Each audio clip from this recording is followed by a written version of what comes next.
Begin transmission. Hello, everybody. It is Chris, joined by Milton and Ben for another episode of Outer Rim Transmission. I had a whole stack of notes prepared for tonight, and as I said last podcast, there could be some Star Wars gaming news. And as of Sunday, June 11th, there is some pretty big Star Wars gaming news. So we're throwing the notes out the window for today. We're going to dive into the reveal of the first ever Star Wars open world game. Star Wars Outlaws was revealed during the Xbox Showcase 2023. It's produced by Ubisoft, and we will actually be getting gameplay tomorrow.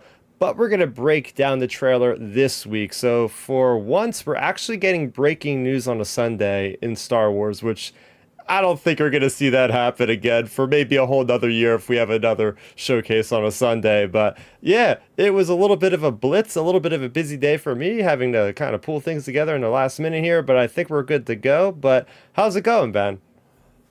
Good. Just another chill weekend here in rainy Ohio, and just it was pretty chill this weekend. Just worked out and kind of hung out. Nothing too crazy lately.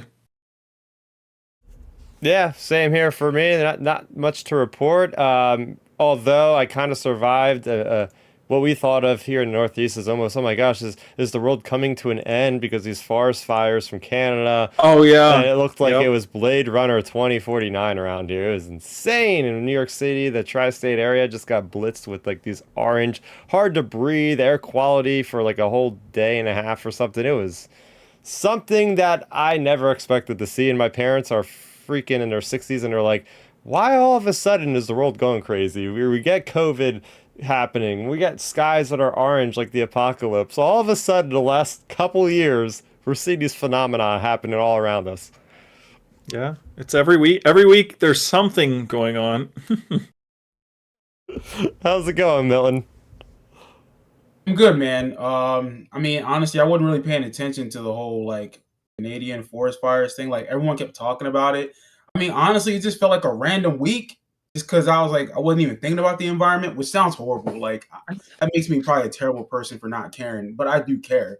It's just, yeah. I mean, I couldn't tell the air difference because, like I said, I'm in hella shape and my lungs are already good, so I don't got to worry about that. Yeah. I'm just kidding. No, it's been a good it's been a good week. Been a good week, man. Just busy week like always. Excited to be back on the podcast. Hopefully we can have a good conversation like we always do. Oh yeah, we always do. It's just how we do things here on Outer Rim Transmission. And if you're curious about how to keep up with Outer Rim Transmission, you could do so by subscribing to the Starrapter YouTube channel. We go live now every Sunday at 7 p.m. It's a wonderful way to unwind the week going into a new week by talking about the week of with all the latest Star Wars. And you'll have the podcast to download if you rather listen to us on audio form. Just search Outer Rim Transmission. I try to get those up anywhere between Tuesday, Wednesday on a given week. But yes, we definitely prefer to have everybody live for our streaming here on YouTube because we have a lot of great conversations and we love the interactions and the engagement that we have all the time here on youtube.com/Starrapter. So yes, as I said right off the top of the show, we have a brand new Star Wars open world game. And well, we kind of knew this was happening. I think it was 2021. We got a nice little press briefing of this game, and it was like, oh, big deal. Ubisoft, makers of Assassin's Creed and Far Cry, they are the people that know how to make open world games. And actually this team specifically is a team that is also making an Avatar game, the Avatar as far as Pandora, that kind of Avatar. So these guys are also dealing with the Division 2. They are the creators of that. I really love that franchise as well. So but yes, we are breaking down the cinematic trailer. But before we get into that, has anybody had a chance to watch the trailer? I know, Ben, I think you said you had. Yeah, I watched it pretty much soon as it came out. I had just sat down eating lunch, and I opened up Twitter and I refreshed it, and it boom popped up. It was like 30 seconds ago. Star Wars tweet new trailer. I was like, oh man. So like I was right on it as soon as it posted, and it was exciting. Like seeing it. We'll get into the full breakdown and everything, but it's just always that first initial shock of seeing a Star Wars trailer. And an interesting little side note too. You mentioned the Avatar game, so I'm going to be interested to see if Avatar ends up moving because it sounds like Avatar is going to come out in early spring as well with this game. And you wouldn't think they would release, two open world games from the same company right around the same time. So I feel like Avatar might end up moving. Yeah, it's a really weird story with this game because, first things first, you had Fox Studios or whoever at the time owned Avatar, went to the studio and said, let's make a Avatar game. And then at some point, Lucasfilm ended up, owning Fox and all of an Avatar property. And they were like, oh, what are you guys up to? Oh, we're making this really cool Avatar game. And they're like, we like this so much. Can you do this with the Star Wars brand? Is there any way you guys can maybe have like a little side team working on the side to, we want to see if we could do an open world Star Wars game. You guys are the ones that do it. And then they're like, oh crap, like this looks really good. How about we fast travel this or something along the way? Yep. I mean, yeah, but that's really interesting because like Avatar is the first game that got revealed. And the way that this game is, it's like, oh, it's already getting gameplay tomorrow. We haven't even seen gameplay for the Avatar game, which was announced first. So very interesting thing there. But Milton, did you get a chance to check this one out? I know it just came out a couple hours ago. No, I haven't watched it. I really haven't been home most of the day, so I haven't watched it. Yeah, it was a blitz for me, man, because like I know, Ben, you were like, hey, it took you so long to watch a trailer. All right, so this is the backstory. We talk about, oh, what state of mind were you in when you're watching this trailer or whatever. I'm gonna get into the weeds here because it was around 1:15 p.m. and I looked down at my phone and I'm like, I don't want to look at this stuff yet because I want to get home and watch it all on the TV. And I just see somebody saying, I think it was Ben, said Star Wars, and I seen a YouTube notification from StarWars.com, Star Wars Outlaws. I was like, okay, that's enough. I said, that's enough. I'll watch it when I get home. So I had the constraint to be able to just not watch this thing right away because this is my Super Bowl for the year. This is like when it comes to the Xbox Game Showcase, they show off the next year or 2, 3 years worth of like the biggest games coming out. So I like to really like get in the right mindset. I got relaxed and I got the 4K TV for the first time watching this stuff. Big 65-incher. I'm like, here we go. I ordered a pizza. I'm like, this is it. This is my little 2-hour gaming frenzy going on right now. So yeah, I'm watching it with my girlfriend, and then I seen Ubisoft come up. I'm like, oh, Star Wars. So that was my reaction. Is like, okay, this is. I knew it was coming, but I didn't want to look into it. All I seen was open world Star Wars. Somebody sent me a message. I said, I will watch this thing in the way it's meant to be seen in my eyes, which is on a nice big 4K TV. But I was engaged. I was engaged. If only I should have told my girlfriend to get a video camera on me, or just videoing me, I should say, because I probably would have just looked like a freaking idiot. Like I was like this with the TV. My head's like all the way up inside. Like, yep.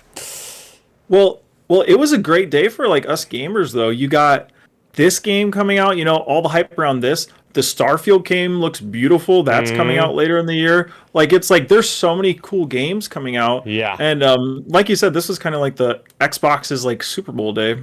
Yeah, I mean, this is. I don't want to get off topic too much because I could talk about Xbox games in general for easily 2 hours, especially after how good that was how you do a showcase. Kind of like how Lucasfilm Publishing was with the event and celebration in London, how that popped off right at the beginning. And you're like, this is celebration. This is how you make announcements. And I feel like Xbox leading with Fable, showing off Avowed, showing off Starfield, showing off games we never even heard of, showing off a Star Wars game on their stage. I did not expect that. I told you guys I'll put money down tomorrow they're going to show it. But they showed us a little bit today, and we're going to show us a little bit tomorrow. So I absolutely loved it. We got Jesse Bennett in the chat.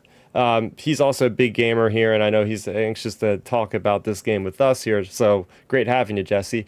But I posed this question a little bit just before we hit the record button. Is like, I've never seen this in the history of a game, maybe, where they show a cinematic trailer and they're like, oh, by the way, come back tomorrow for gameplay. Usually they show you, at least with Star Wars games like Battlefront 2, they'll show you the cinematic trailer, and then it's like another 2 or 3 months before they show you gameplay at the next big convention. Whereas in this game is coming out in 2024, and it must be really far along for them to show gameplay already. I mean, usually that's like the last couple months. So, I mean, we can get into speculation about, release date another time. But I mean, that to me was an interesting thing to say about this game. It's like, oh yeah, come back tomorrow at the Ubisoft Forward at 1 p.m.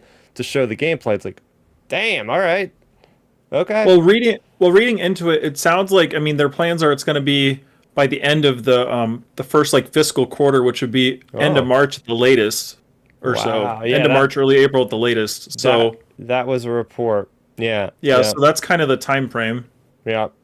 So, looking into StarWars.com, they have a little blurb that tells us exactly what the game is. So I'm gonna just read verbatim from the article real quick. So here we go. Massive Entertainment, Ubisoft, and Lucasfilm Games pulled back the curtain today on the first ever open world Star Wars game, Star Wars Outlaws, releasing in 2024 on Xbox Series X, S, PS5, and PC. Yep, so this is another game you're going to have to upgrade to the PS5 there, Milton, if you want to play this one.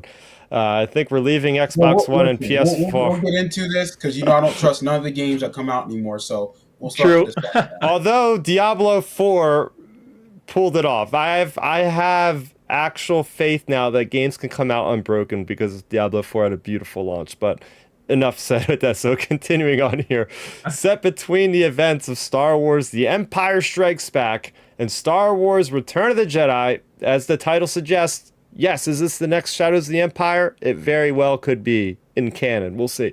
Players will step into the role of K-Vess, a clever scoundrel in the galactic underworld, my favorite thing in Star Wars.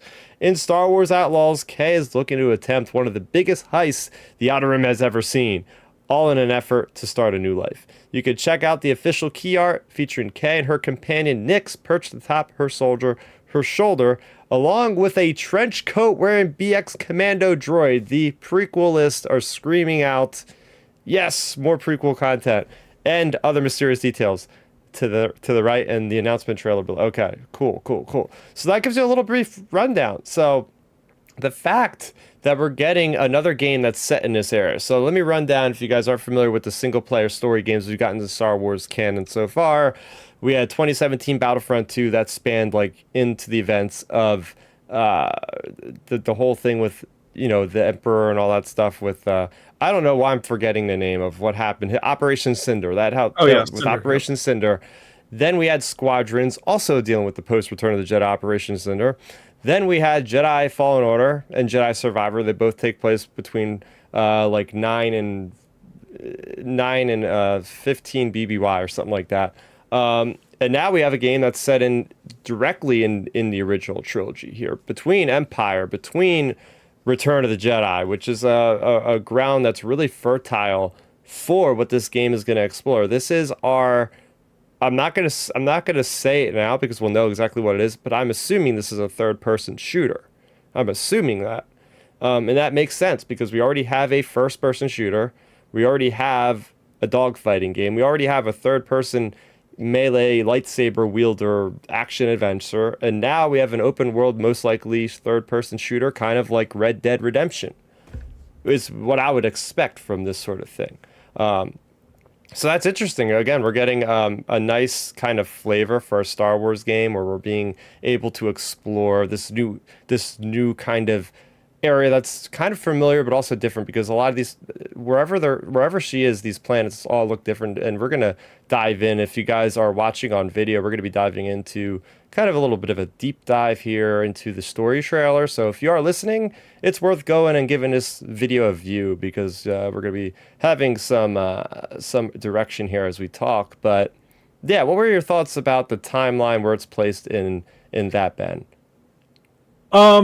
I thought it was good that it was set in the original trilogy, especially bouncing off of our conversation a couple weeks ago about like the Star Wars hotel and its problems being set in like the sequels and it not attracting a lot of people. I feel like with this being set around the original trilogy, or well, during the original trilogy time period, I think it will attract more fans overall, just like universe. Because, say what you want about any of the movies, the original trilogy is like the safest trilogy. There's nobody I've seen came across that are diehard haters of the OT. So, I feel like that's the safest time period to put a game in. So it's smart that they did that. And then also it kind of lines up with a lot of the different things we're getting, like, your Andor, your Mandalorian shows, it lines up with a lot of those pieces of content that they're coming out, Kenobi even, like it lines up with these types of content. So it makes sense they would set a game during this time period. So I think that was just a really smart decision overall for them to end up putting it there versus like say, post sequels or prequels even or wherever, or even Old Republic era. Like I think the original trilogy is the most safest space to work in when it comes to any content, really. Yeah, so Jesse's saying this in the chat. This is also on my mind. Initially he thought this was going to be a choose your story. Like, you make your character like your Commander Shepard, you customize whatever. This does look like we're stuck. And I don't know if stuck is probably not the right word, but I'm actually excited to be introduced to a new character in Star Wars called Kay Fess. And when I first seen her, I was like, I had to do a double take. I'll be honest. I was like, is that Afra? Just the way her hair is, her demeanor kind of reminds me of Dr. Chelly Afra from the comics. But, it's cool. We're getting another protagonist. Yeah, you're not going to be able to customize like how they look or anything. But I'm sure if it's anything, I hope if it's anything like any other open world game, you'll be able to customize her outfit. I hope it's as good. I hope they took notes from Star Wars Jedi Survivor. With you guys see, I go crazy with the customization in that game. I'm always getting bored with how Cal looks. I got to give him a mohawk. I got to give him like a cowboy western like pants and stuff like that. So what do you think about that, Milton? If you're playing an open world Star Wars game, would you like more control over how your character looks, or are you okay with them having more of like a targeted story for a new protagonist?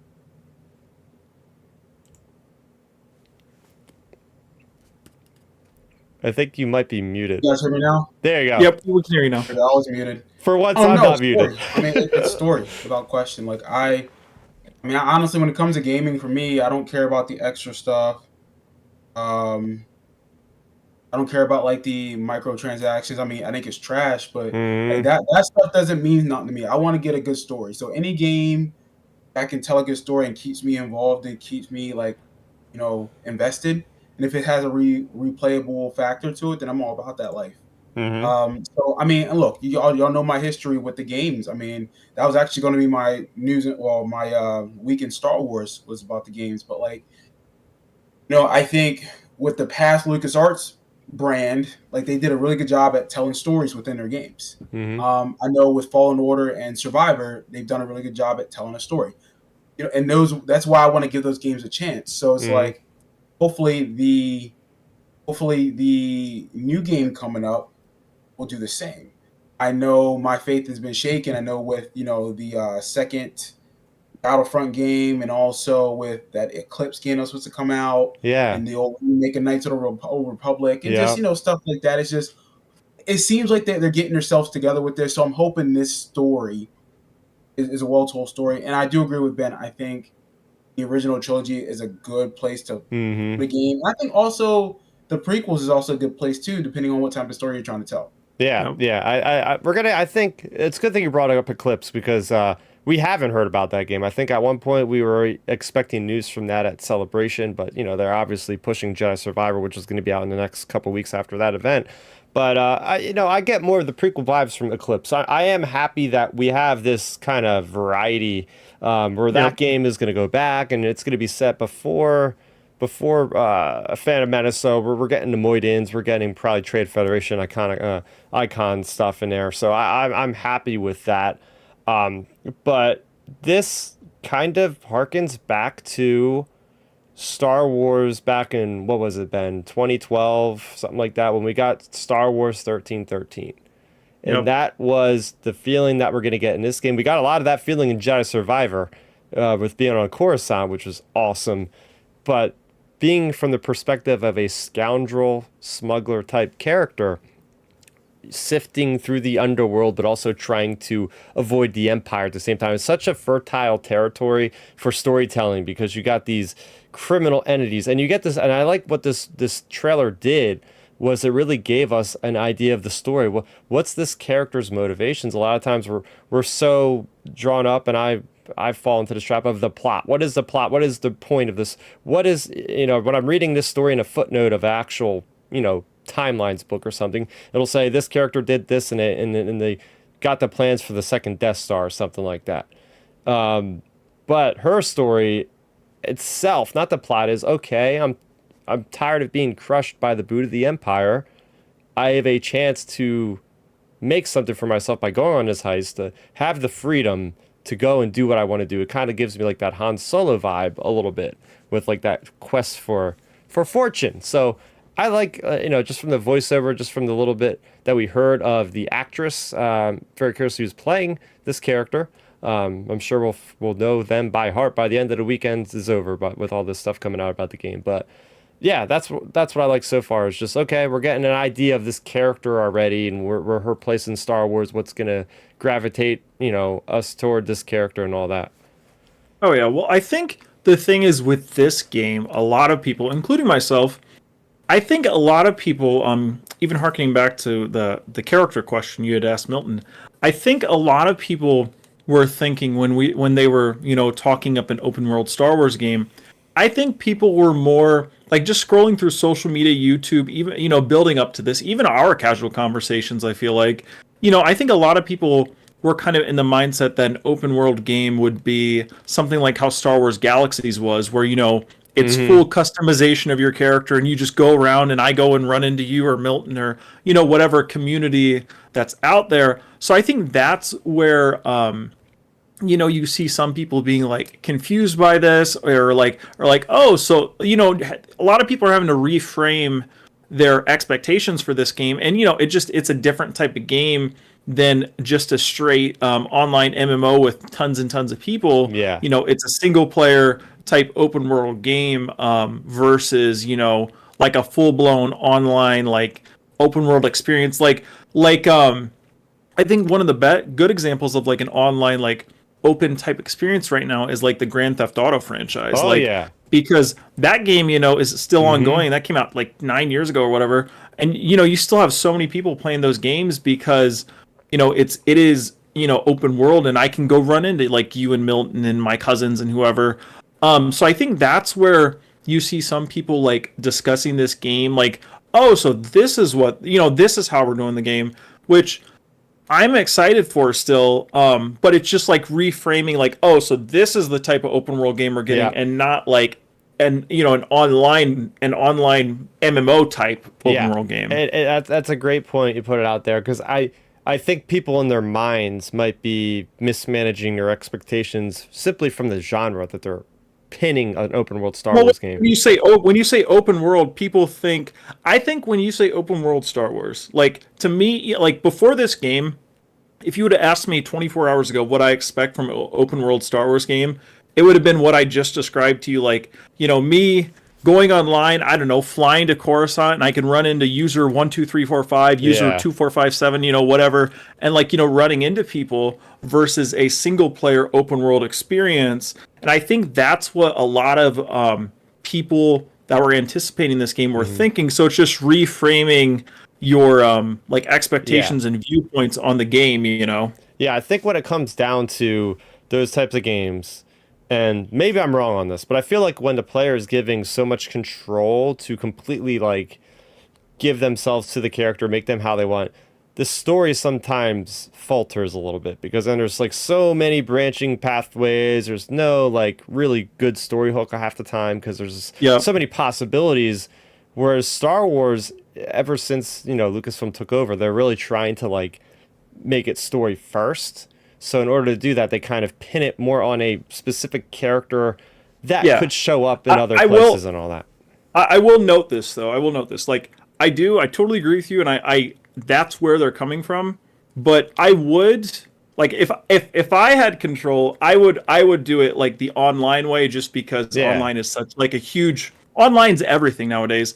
But yeah, I totally get where, I mean, that's their like reasoning behind it, is like, they want to have things be semi-cohesive versus just a online mode. Like to me, this is like a whole other podcast, but to me, like my 60-second elevator pitch for a Star Wars open world game would be just give me the whole galaxy, let everybody go to whatever planets and just do a bunch of crazy action stuff and have fun with millions of users.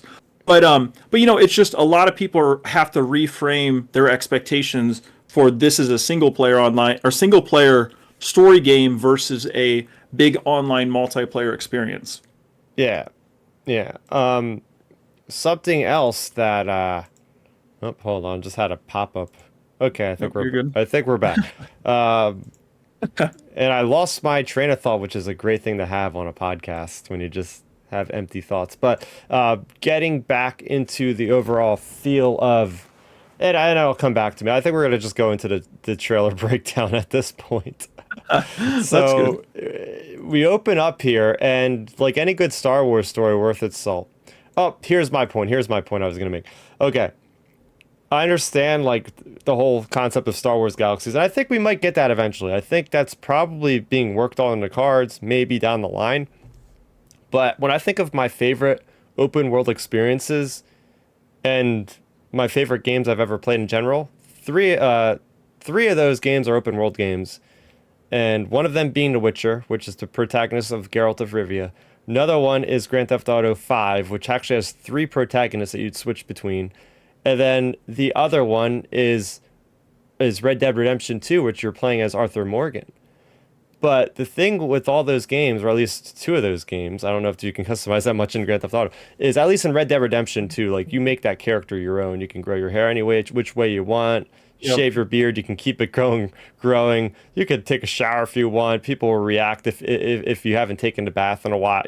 That game was open world in its finest because there's so many little nitty gritty things that you can get into. You can walk into like a little town, and you could just have a seat, have a couple drinks, talk to the bartender, and feel like you're literally like in the Old West. And It's a really fun game. yeah. So for me, I'm like, yeah, this is what I expect, and we can't say too much about gameplay. I keep saying because literally next week we'll be really able, hopefully, to dive in pretty deep as far as what we're seeing. But we're gonna glean some details from what we think could be fun things to explore in this, and the first thing I'm looking at here is the space battle. So like any good Star Wars experience, you're going to have space, you're going to have ships, and you see all the classics, the Y-Wings, you see the X-Wings, you see some of the frigates, and you see the character ship at one point, which is pretty neat. So I think that was a good way of opening it. Oh yeah, it's always good to have some good space action, good space vibes.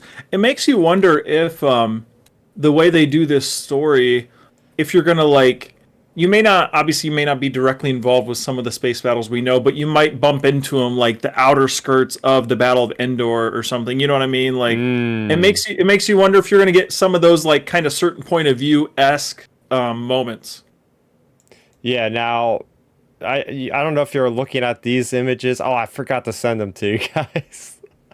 I have it up on my phone. You can watch it up on your phones, I guess, if you want. I'm looking at it right now. All right, cool.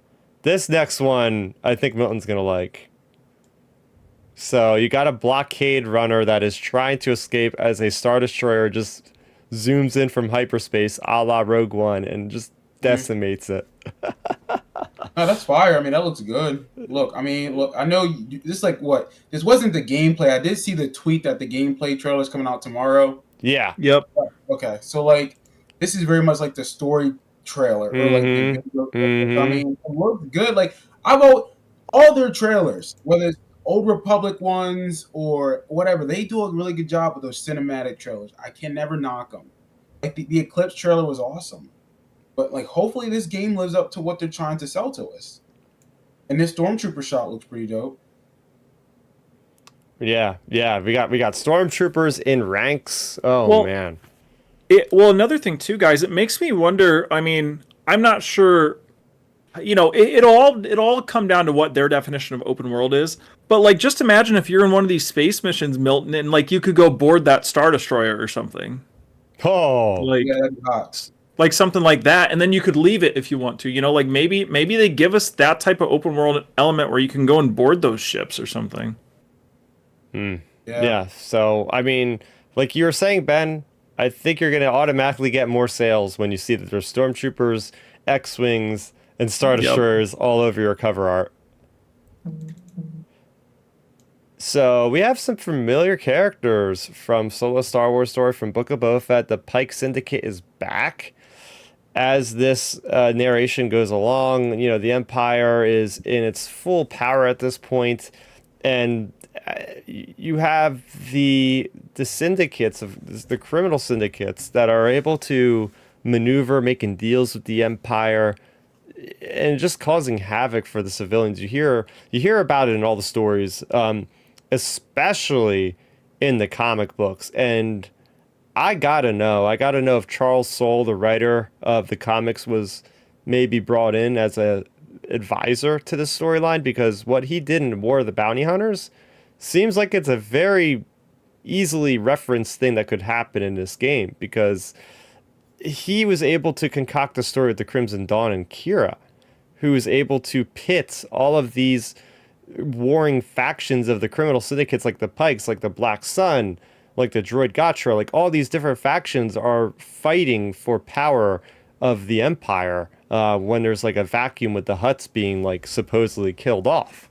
So that just gets my brain just working with, oh man, there's so much potential with the storyline for crossovers, for other storylines to kind of intertwine with this one. Oh yeah, like they see, that's what I was saying. It makes me wonder, like, of course you have the movies, but you could bump into some of the events in the comics, things like that. Maybe you run into heroes off screen, like just imagine. I mean, hey, what if they finally address the legendary little line from Return of the Jedi, like Lando talking about the Battle of Tanab. Like, what if you, like, I don't know, go to that or something? Like, there's plenty of options they have to, like, story elements to play with in this game, since it's during the original trilogy. Like, there are so many, like, little moments you could bump into, or areas of the galaxy you could potentially bump into. Like, I feel like there's just a lot of different options they have. Like maybe somebody frozen in carbonite, such as this image. Yeah. We're gonna come across freaking Han Solo in carbonite? Are you kidding me right now? Like, that's huge story elements. I mean, wait, so what's this game called again? Star Wars Outlaws. Outlaws. So maybe like maybe they'll get some levels where we have to like try to steal Han Solo from Jabba, or steal him from Boba Fett before he gets to Jabba. I mean, I don't know. Like that'd be cool to go on a mission like that. Well, yeah, because basically what happened, this is what I was talking about with the War of the Bounty Hunters, is that was the whole story, is Boba Fett gets out of Bespin, and next thing you know, Akira puts a hit on him, or whatever, and all these bounty hunters, everybody wants Han and carbonite, and he does finally deliver Han, and that's where we are in the comics. In the comics, we are still in this era, by the way. We are still in that era between Empire Strikes Back and Return of the Jedi. So now I'm going to be really looking closely at these comic books, seeing if we're going to get any like references to this new character, scoundrel female that we have, and all that, because there's a lot of potential for that. Oh yeah, go on, Milton. No, you go ahead, Ben. Oh yeah, I mean, it does. It makes you wonder, like, how they'll sprinkle the character in here and there potentially. They'll maybe even, have other characters in the game, like maybe not directly our lead character. What's her name? Kay, I believe. It may not be her like sprinkled into some of the comics, but maybe some of the characters, like say if there's a new character in this game, like a side character, maybe that character's in one of the comics or something. Like, just some type of like little bitty like crossovers like that throughout. Yeah, this image got me really, really hyped, because I mean, obviously we're on Tatooine, the Twin Suns, and you see two Gamorreans. Are these the same two Gamorreans from Book of Boba Fett? They very well could be, because then you see, you also see the what is it? Not death sticks, but whatever like fluid that Jabba drinks in Return of the Jedi. Like that container thing of like that green liquid is like on his pedestal, but he's not there. Yeah. It's hard to explain, Yeah. but it's outside. It's got the carbonite there. It's like I don't know what's going on there, but maybe we'll be taking a trip to Tatooine. It seems like that could be a very big thing in this game. I mean, you don't deal with the Star Wars underworld as a smuggler and not go to Tatooine. I feel like that's probably a given location. Oh yeah. I mean, I feel like anyways, I'm not sure about I'm not sure what you guys think, but I feel like we're going to probably touch most of the original trilogy locations. Probably I'd say minus Dagobah, but I think we would probably touch most of the locations if I had to guess. Yeah, this image here is the back of a head of a Sulston with some kind of mysterious character coming down on his head with some kind of vibroblade by the sounds of it. This is just, again, that lawlessness that happens even under the eyes of the Empire. They let the criminals kind of run rampant. So it just, again, shows you kind of the atmosphere of this time period we're dealing with, which is just, it sucks to be like a regular everyday Joe in this galaxy at this point. Yeah. No, it's a cool image. I mean, it looks dope. I love, again, these cinematic, don't disappoint. Like they look great. I'm curious to see what type of violence we're going to get in this game. Hell yeah, and it would, of course, it wouldn't be a Star Wars game or anything without a cantina. So, we got the usual faring people here at Twi'lek. We got a Rodian. We got a bunch of, the usual Maz Eisley kind of characters in here. This is where we see our titular character. Here, I'll make a around guess. Sabacc. This is probably your main base, I bet, or your main like check-in point. Oh yeah, I spent so much time in Pyloon Saloon and Jedi Survivor. That's your little home base you have there. It's just cool to hang out. You got the music playing, just chilling. So, especially with an open world game, I can imagine there's like you're gonna get your quest givers and whatnot there, and maybe this is a sign that we're gonna actually be able to play Sabacc in the game as like a mini game, because they had Halo Tactics and Jedi Survivor.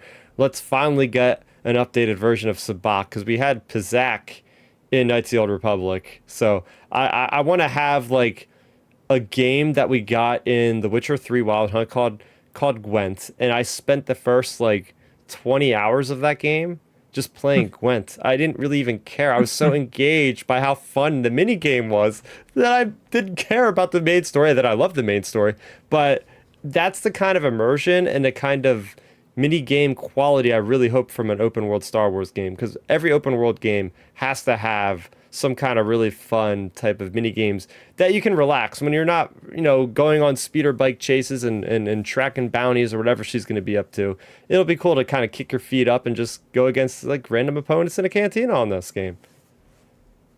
Yeah. Let's see here. All right, we got this little creature here. I'll get a better image in this one. We got this little creature here. And they said what the name was. Are they working on something? Are they work? Oh, there it is. Okay. Yeah, they were working on stealing some kind of thing from one of the adversaries. So in the trailer, you see this little character is the companion and is the companion of Kay Vess. Her companion is called Nyx. Okay, so it's Kay Vess and Nyx. Got to commit that to memory. So you have Nyx is going under the table to these goons as she's playing Sabacc, and like Nyx hits the leg of this guy and he like misfires his blaster and shoots somebody else. So it's like that typical like humorous kind of like high action moment of like something going wrong. And next thing you know, there's a cantina fight and these bounty hunters walk in and are trying to apprehend Kay Vex, who has a bounty on her head. So the usual Star Wars shenanigans are in hand here in this trailer.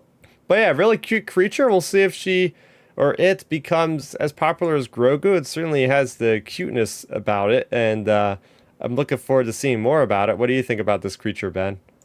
Yeah, I mean, I think it'll be. I think it'll be used, like you said, for more of those moments. Like it'll be probably sprinkled in for like those little funny moments, or eventually maybe like using them as like a side companion to be able to go and like, I don't know, maybe command it to go and climb up something, or whatever, open a door, or like just little things like that. I feel like I could see them incorporating this creature with with you into the game. Yeah. And we also have some mercenary bounty hunter type characters. I mean, there's nothing super striking. They're pretty nondescript. Their costumes are relatively dull. I wouldn't really see them like, oh, this is not the next Boba Fett or anything like that. But it's cool. We're gonna see who they're working for or what the big deal is here. Yeah, I mean, again, you're right. I think it's just we expect bounty hunters to be in this game. Oh yeah, you can't deal with the underworld without bounty hunters, and this image here makes me really happy with the whole speeder bike access in the game because if it's an open world game, you got to have a way to get around. Whether it be a mount, if it's a fantasy game, or some kind of like car or something, if it's modern. In this case, it's Star Wars. You got to give us some kind of speeders, some kind of speeder bikes to get around. So yeah, I mean, there's a cool sequence in Jedi Survivor where you're on a speeder bike for literally all of 2 minutes, but other than that, we don't really see one in there. So I'm looking forward to just going around my leisure on a speeder bike, not being stopped by any story quests, and just cruising around the planets. Yep. You guys both mentioning bounty hunters being involved in this game. Do you know who would be the perfect bounty hunter actually for this game? Since it's called Outlaws, I mean, you don't even have to, bump into the OT bounty hunters. During this time period, Cad Bane would still be alive, and he'd be perfect for an outlaw type title. Oh yeah. I like where your head is at, Ben. That would lend itself pretty well to that. Because then you'd avoid Boba and any of those other characters. So like, I don't know. Yeah, we shall see. Here we have another image of just Kay just walking around with Nyx. Very cool, atmospheric. Kind of reminds me a little bit of Batu, Galaxy's Edge. Just nice lighting, nice atmosphere. Just again, kind of also looks like Prince of Persia, which Ubisoft has also made those games where, in Assassin's Creed, you could just easily blend in with the crowd, just walk around, take in the sights, just be part of the group of people walking around. So it's going to be a lot of that. And after that, okay, so this is somebody that apparently steals your ship named Jalen. Oh, that's perfect. So thanks, Jesse, for coming in with some great details.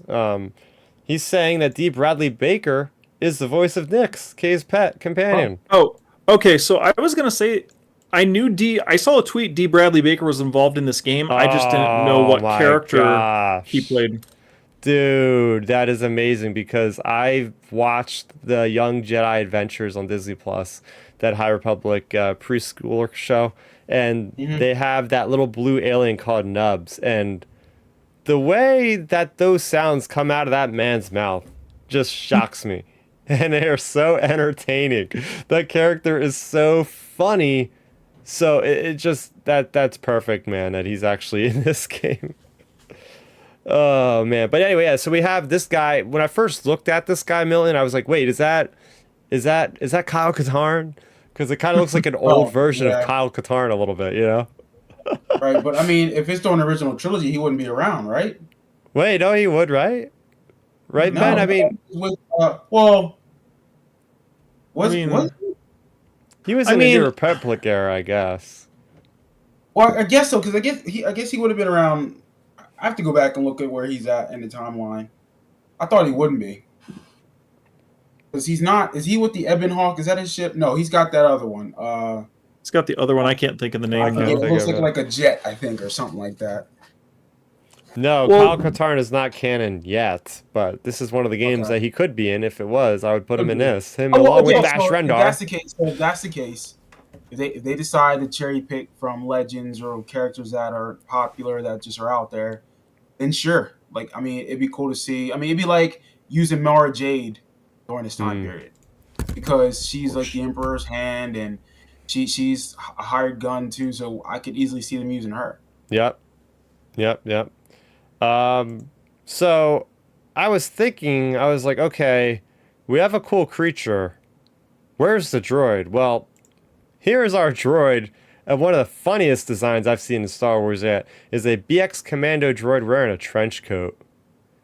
That is so cool, man. Right. That That is kind of reminds awesome. me of what's her name from Rogue One, K2SO.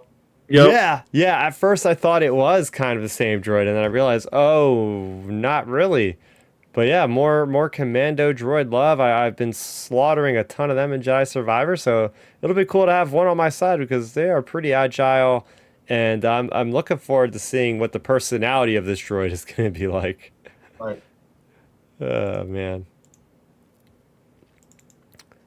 Yeah, this is if this isn't an homage to Shadows of the Empire, I don't know what the hell is because we have speeder bike chasing on a desert planet. Carnage ensues. Come on. Just Oh yeah. bring Dash Rendar in this game. Just this is the way to introduce him. He got introduced into a game that was set in between Empire Strikes Back and Return of the Jedi. What better place to introduce an outlaw into Star Wars than in a game called Outlaws? I mean, come on. Oh yeah, that would be perfect. I mean, my thing too is with like a character like Dash Rendar, it's clear. I mean, to me, anyways, it's clear. I don't think they're going to bring him into live action or even animated shows anytime soon. So why not just bring him into a game? Like with stuff like Dash Rendar, or like characters like him, it's like Prince Caesar. Like we could like those type of Mm-hmm. characters. Just bring them into games. Like if you don't give me the excuse of, oh, we might use them eventually in live action 30 years from now. Okay, I don't care about that. Like, give us them now because you're probably never going to use them anyway. So just throw them into these games. Like, why not? Like, Yeah, Wait a minute. exactly. Is there a Star Wars Outlaws game from 1997? I honestly haven't. I don't know. remember. I mean, I have to go back and look. What system? Is someone put that in the chat? Did someone put it? Yeah, Jesse said something about that in the Does he know what chat. system is it from?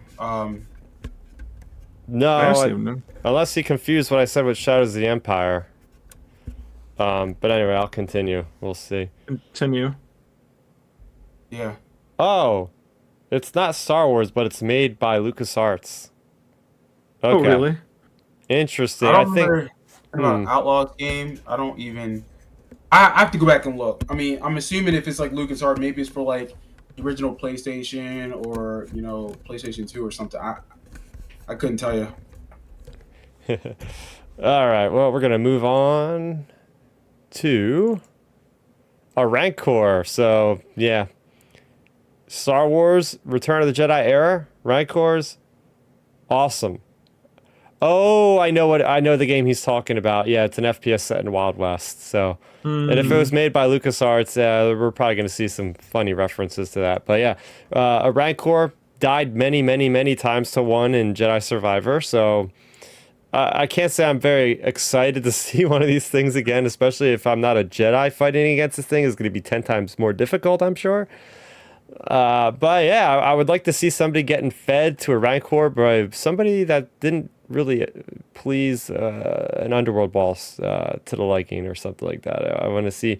I'm sure we're gonna probably see Jabba now that I think about it. So yeah, let's get a cool mission where you go to Tatooine, you meet Jabba, and you see somebody get killed by a Rancor again. Yeah. I mean, Right. there's a good chance. I mean, I feel like Jabba, like those are type of characters you can run into, and it doesn't like you're not doing anything to like mess with Return of the Jedi. So like, why not like that? That's the type of thinking for me, anyways. It's just like, why not? Let's just do it. Like versus giving we don't want to go to Tatooine, and we run into like Jabba's cousin instead or something. Yeah, exactly. And this image here shows the potential of hyperspace travel. So this shows to me that, hey, we're not going to be on one planet, we're going to be on many planets. So I'm curious to see how they juggle that with like how Jedi Survivor did it, right? It was like Jedi Survivor, certain planets like Kobo especially was a planet that was the mostly open world, and then you go to like Jeddah, which is a little bit less open world. So that this is going to be a huge ass game. If we're going to several planets, I mean, we were checking out Starfield earlier, and they were like, we have thousands of planets in this game. The moon affects the planet differently, which affects Um, the atmosphere. I'm like, what the hell? How does a computer even do that kind of processing? So I'm very curious to see what those planets are. As you said, for an original trilogy, we're obviously going to get Tatooine. That's basically confirmed because we see it in a trailer. But might we be Coruscant going with the to Hoth, underworld. or we finally go to Nal Hutta? I've been waiting to see that on the screen. Haven't seen it in anything really, or not Nal Hutta. I'm sorry. The casino planet, Nar Shaddaa. Nar Shaddaa. There we go. I thought you were going to say Canto Bite because I'd have laughed. Oh gosh. Oh, I hope not. But yeah, I think the planet variety is going to be really good, honestly, because if you think about it, you got like, let's just do a rough rundown. You got Tatooine, you got potentially like Nar Shaddaa, some type of hut planet. I mean, maybe we even get a early stage Navarro potentially. You got Endor. Maybe Endor just for some random little side quest or something, and then you got Coruscant, obviously the underworld. You have, maybe you go to Hoth for something. Maybe you because these are like with a game like this, you can really like mess around. Like I said earlier, like it's kind of like the certain point of view perspective where you could go to different parts. You could go, like for example, you could go to Hoth after the Battle of Hoth, where there's, the planet's not mega occupied or something, like, or you could go to those type of places. So I think there's a lot of chances for that. And then on top of it, I feel like this game, especially for the time period anyways, I'm not sure about what you guys think, but I feel like the constant threat, obviously you have the outlaw side of things, like you could run into criminals, but there will always be that maybe like cat and mouse thing as well with you and the Empire. Like you could go to certain parts of the galaxy and there's more Imperials here or less Imperials there or whatever. Like it's going to be kind of like, pinballing around the Empire's districts and things. Oh, yeah.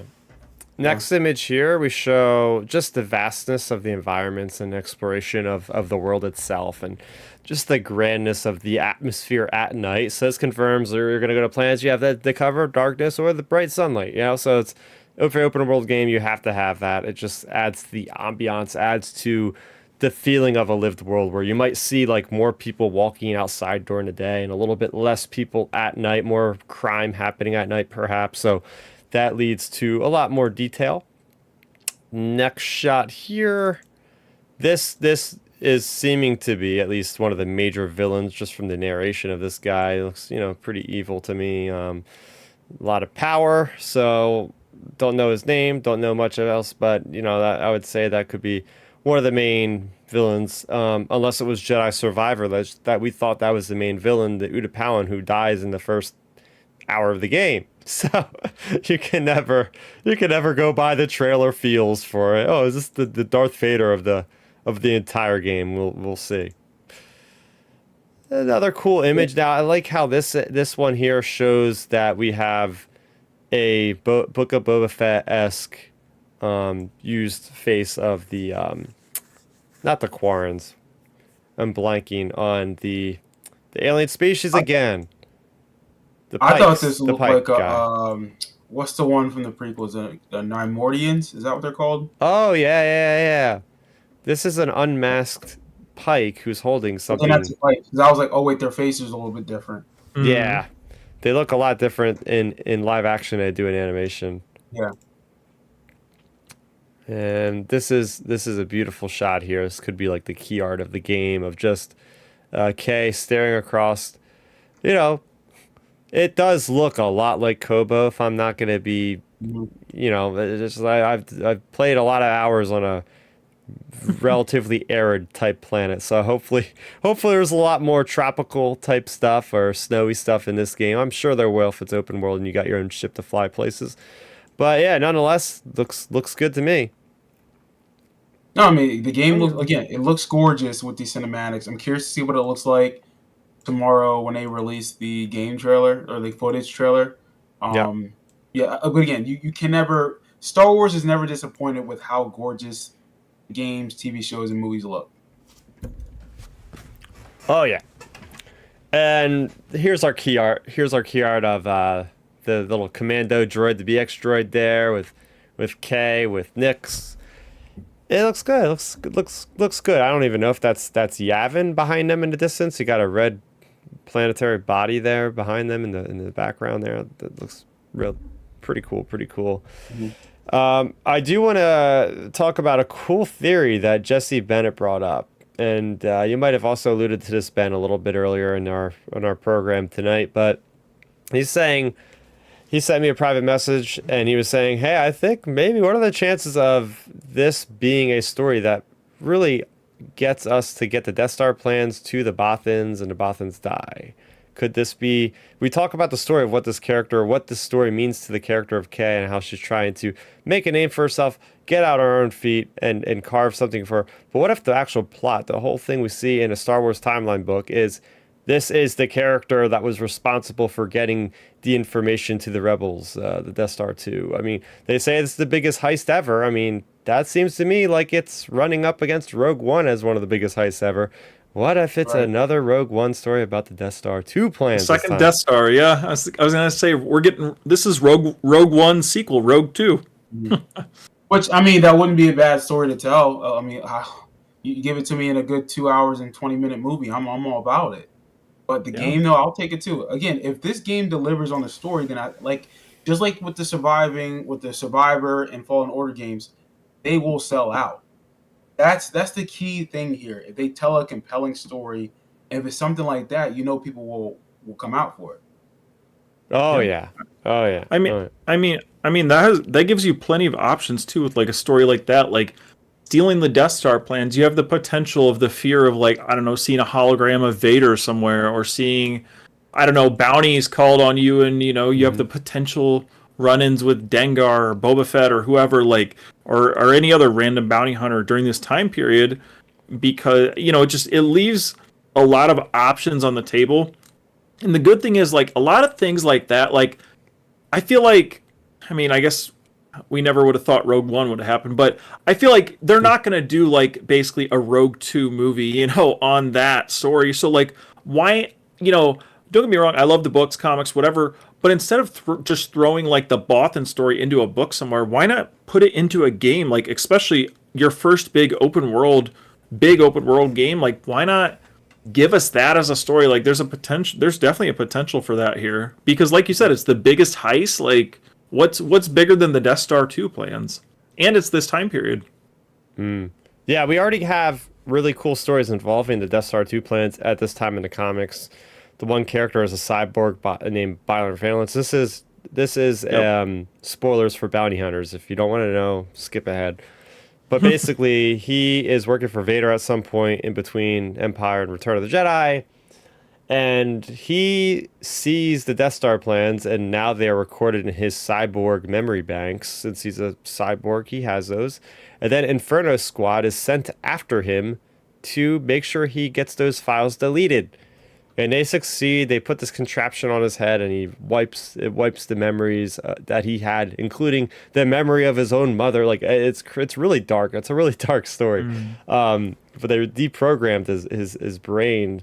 But maybe so he failed at the Death Star plans, but maybe she picks up the pieces somehow from that and continues onward or something.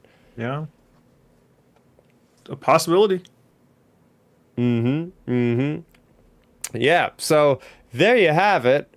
There's our thoughts on Star Wars Outlaws. Come back next week as we talk about the actual gameplay, which is a large part. I would say the story is always the biggest part for me, but the gameplay is second on that. I got to see how the game plays. I'm very curious about that, so stay tuned for that. I skipped over it this week in my excitement for just talking about the game, but we had a couple releases this week. We had Star Wars issue number 35. Actually, Chris, do you mind if I interject real quick? Go real quick, yeah. So just to transition from our Milton, your week in Star Wars. You said a game. I really want to show you guys this because this is game related. As you guys know how much I try to find games that are older and retro for like the systems that I have. I picked up 2 games today. Ooh. All right. First one that I got was this one. Oh, Battlefront. Oh, nice. 2? Oh, okay. On sale for $10. Ha! Okay. That's awesome. On that one. And then I don't know if you've played this one before. I have it. It's for PS1, but I have a PS2 so I can play it on it. It's a 2-disc game. It's called Star Wars Rebel Assault 2. Have you played this Oh, before? Yep. oh, wait, what? Yeah, have you Yep. played this? No. I've never played this one, and like I saw it there today, and like it looked pretty dope because the back of the Damn. cover is pretty much takes place during the original trilogy. You can Oh. see that Oh, is well, that a TIE but Defender? it's like, huh? Was that a TIE Defender on the back? Yeah, I think so. Hold on, I'll bring it up to you. Holy Yeah, crap, that's it is. pretty sure. Yeah, Whoa. so like, yeah, it looks like a TIE Defender. It's going up against an X-wing, and it's a 2 disc game. Hmm. Um, it must be like pretty like long because this is part one, like disc one. Oh, I might have played that game on my PC back in 1995. Okay, and it looks like it belongs on a PC, like how like Yep. the setup is, and then Okay. this too. Oh, I think I have that game. So this really talk about getting your memory wiped. My memory's coming back at this point because back in the day when I would be down in the computer room, I was like 5 or 6. Like I'd be playing on this big ass computer. I'd usually play Doom or Duke Nukem, which for a kid that's 5 or 6 Oh, back in those classic days. game. Duke Back in Nukem, those dude, kids, about like to say you're it four. doesn't Duke matter. Nukem. How old were you playing that? I was like 5 or 6, and I remember vividly my going to my dad and like, "What are these girls dancing on the poles for?" And he Yeah, I'm just, shocked. I was just like, "Yep, that's how you raise kids in the '90s, everybody." Yeah, But yeah, but that Classic. was one of the games. Is a Star Wars game, and I remember getting so frustrated at this Rebel Assault game because I had like the joystick because that game is like it's like a on rails flight game. I'm pretty sure. Mhm. Like you're in a ship or you're on the ground, but you have to use it's like a preconceived movement, and you're just aiming and shooting with the controller in your case of like guys jumping out. But what was cool about that game was that they had like live action actors filmed. I'm pretty yes, and I sure. saw that on here. It's so cool because it's like watching a Star Wars movie that you never actually seen in a theater. Because like I remember you're going through like a canyon in the X-wing and it's like Rogue Squadron or something's flying around and you're like fighting these remnant Imperials. Like I'm getting all giddy talking about it because it's like flashing back into my head as I'm talking. Like that was really cool, and I might have to dig out that disc now. Yeah, so like, so I'm 'cause when I saw it, my brother called me because I spotted the game, and I was like, oh, this looks kind of interesting. And then he calls me, and I was like, do we have this? Have we played this before? He's like, no. And I looked at the back, and I was like, it looks kind of dope. It kind of reminds me of the arcade Star Wars, and I was like, well, this would be the game I think I would actually sit down and play my PlayStation 2 on consistently. So what I'm going to play this game probably sometime this week, and I'll let you guys know how it plays next Sunday when we get back on. Oh But yeah, we're gonna have Nice. a I'm actually excited to get on this game, like because I've never played yeah. this one. Yeah, I'm excited too because I want to know the story because I remember I never got very far into it. I was not Mhm. coordinated to be able to precisely shoot those enemies before I would get killed. So I remember Right. repeating the same thing over and over, and eventually I just gave up on it because I think Yeah. now that I'm thinking more about it, I got like a game pack of like 5 Star Wars games that had Rebel Assault. I think it had Star Wars Galaxies and Yep. like 2 or 3 I other had that games. same There one was a too, Chris. box. Oh yeah. Yep. We're gonna have a gaming centric discussion next week as well. That's for sure. Yeah. We're No, gonna I'll keep you guys updated yeah because I'm very curious how this plays. Like, I yeah will probably take a day, maybe Friday or maybe it's probably Saturday after my sister's party to probably play if I'm not doing nothing. mm-hmm yep. And for full transparency, the notes I had for today was going to be an Ahsoka deep dive episode because we have been getting a lot of promotion, and I promise you all we will have plenty of time to discuss that because we're going to have several weeks to go before August 23rd is the premiere date. We got that in a really cool short trailer with Sabine with the green lightsaber. And a lot of other cool behind the scenes, or not behind the scenes, but like on set photos of Inquisitors, of Sabine, of Ahsoka, of backstories of Inquisitors. So we're going to save that for another week. Next week, we'll probably be doing a lot more gaming talk between Milton and whatever the gameplay for Star Wars Outlaws is. But yeah, it's a lot coming down the pipe. We thought it'd be a slow time of the year, but it looks like we're getting stories stacked on top of stories, which is a great thing because I did not expect that. Yeah. Yeah, I mean I it's figured always I'd good to share have that- stories.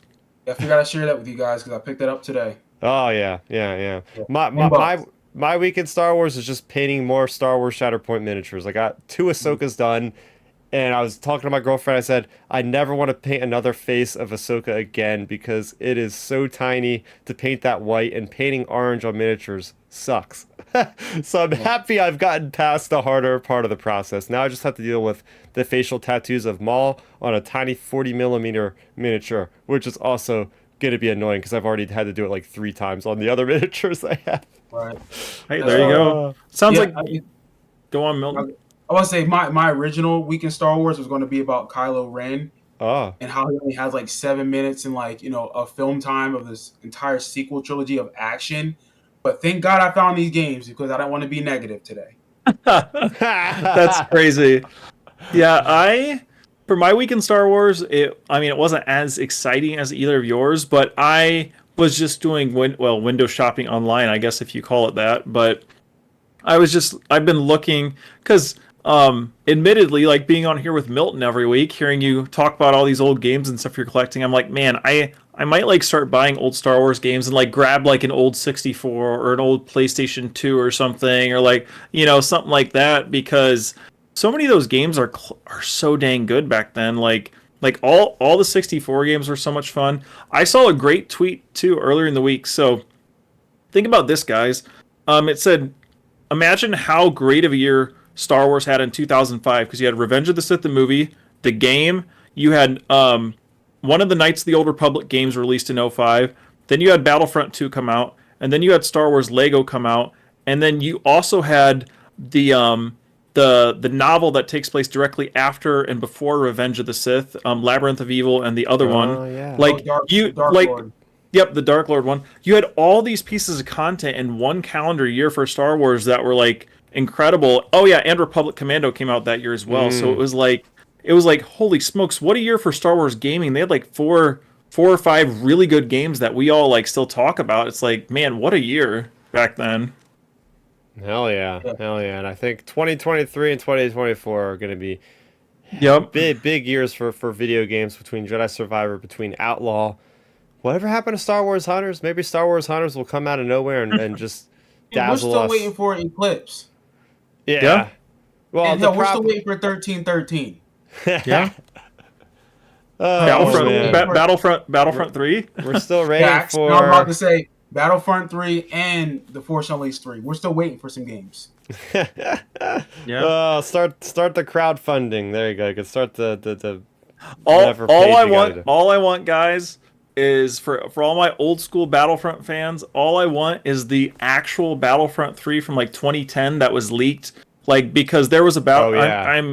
I'm sure you guys have seen the clip, Mhm. but like for anyone who hasn't, there was a clip from the Battlefront 3 game that was in development that got canceled, but it was actual gameplay. It wasn't cutscene footage. It was gameplay where you started off literally on the ground. It showed your character on the ground, like, fighting and stuff. Got in a Jedi starfighter, was in the atmosphere of like Coruscant battling ships, and you were able to just seamlessly fly up to space and go inside of one of the Star Destroyers in space and like board a capital ship.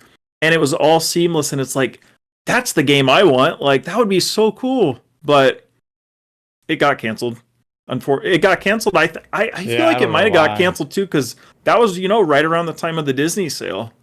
So it just got washed, thrown under the rug basically. Yeah. But Among many other things. So yep. anyway, closing it up for tonight. Where can the people find you, and what are you going to be talking about this week on your different social channels, Milton? You guys can find me on Twitter at MiltonWeber7 or on Instagram at Milton7Weber. I think I said them right. Yeah, you can find me on Instagram and Twitter. Like, you look for my name, I'm there. Yeah, like I'll just be talking about just random stuff on Instagram, like funny memes, some workout videos if I want to film something this week. I'm still doing that as consistent. Actually, I had an older lady tell me the other day when she saw me. She said how hot I looked. It was cool. But she's a very older lady that works in my building, so it was cute though. But those workouts must be paying off. But anyways, on Instagram, I like to post funny memes and workout videos and try to keep it positive on that platform. When it comes to Twitter, find me on Twitter, as I mentioned. I like to repost stuff that's funny or about sports or whatever. But yeah, like I said, if you want to interact with me on social media, please hit me up. Just keep it positive. I'm not about that drama because, again, I'll come to your house and smack you. There you go. You heard it from the man first. Don't do those things. What about you, Ben? Yeah, you can find me on Instagram at RealBenMaynard. I'm just I haven't posted any workout videos in a few weeks, but I'll share some different things on my stories. Those are always fun and funny, or just spamming Milton with funny Star Wars memes on there. And if it's not on Instagram, I'm on Twitter at RealBenMaynard as well. I'm either talking fitness stuff or sports or Star Wars. Lately, I've just been kind of sarcastic on just stuff going around the Star Wars community. So I'm always just sharing like the meme of Daenerys saying Dracarys, because I'm just like, I just get fed up with dumb stuff and on social media. So I'm just like, let's just bring out my dragon and take care of this crap. But yeah, you can find me talking Star Wars at RealBenMaynard on Twitter. And you can find me in Sanctuary at Starrapter #1298 on BattleNet, running through the halls of hell in Sanctuary on my level 35 rogue. Absolutely, no, really, I am. I'm absolutely loving the game. It's really fun. So if you guys are on there, you want to group up, let me know. I'm usually on in the evenings. So let's group up. Let's kill some demons and level up and get some cool legendaries. But other than that, you can find me on youtube.com/Starrapter. We are going to be going live every Sunday at 7:00 p.m. Eastern Time every Sunday. And you can also find us on any podcast streaming network at outerrimtransmission. Just search that up as well. And we would love for you to join our community live. As tonight we showed lots of visual references. We went through, we broke down the trailer. So if you're listening and you wanted to actually see what we were talking about, you could do that. Just check us out, youtube.com/Starrapter, and hit that subscribe button. So close to 2,000 subscribers. Really appreciate the support from everybody. Thanks for the people in the chat. We had Jesse, we had the Rayside, we had Dark Nerdy Gonzo. Thanks for chiming in, guys. But for Ben, for Milton, for Chris, aka Starrapter, thanks everybody. This was Outer Rim Transmission, episode number 110. Thanks for watching. We'll see you next week in Transmission.